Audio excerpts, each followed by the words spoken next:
Singing by Ramanji Yadav. Lakhanpur Mahesh Patel Chunna Aryan digital recording studio Purnia.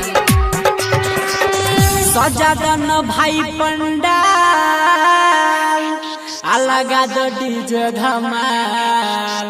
Rakesh भैया थोड़ा sound में आवाज दीजिएगा और शांति बनाए रखिए। और कहना है क्या, और उठाइए दोनों हाथ और बोलना है मेरे साथ। अइले हंस सवार होके मैया हो, अइले हंस सवार होके मैया हो, मैया हो सुना भैया हो, मैया हो सुना भैया हो।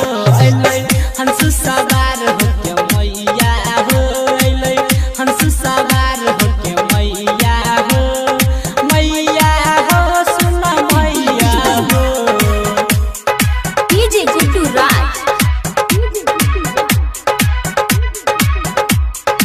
Lakhanpur Mahesh Patel Chunna Aryan digital recording studio Purnia.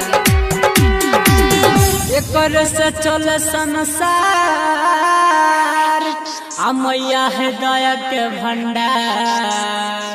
Kishan भैया ये सामने वाला हेलोजन थोड़ा मुंह पर पड़ रहा है, इसको साइड में कीजिए और शांति बनाए रखिए। और एक बार और कहना है क्या, अइले हंस सवार होके मैया हो, अइले हंस सवार होके मैया हो, मैया हो सुना भैया हो, मैया हो सुना भैया हो।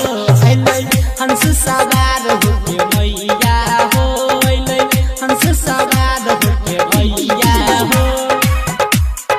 DJ Guddu Raj. Lakhanpur Mahesh Patel Chunna Aryan digital recording studio Purnia. बड़ निक लागै सीन आ साल भर पड़े खुशी के दिन। हेलो चेक हेलो, रोज भैया थोड़ा आवाज दीजिएगा। हम गायक रमनजी यादव, आप लोग इसी तरह से हमको प्यार दुलार देते रहिए और आगे बढ़ाते रहिए। और कहना है क्या, हंस सवार होके मैया हो, अइले हंस सवार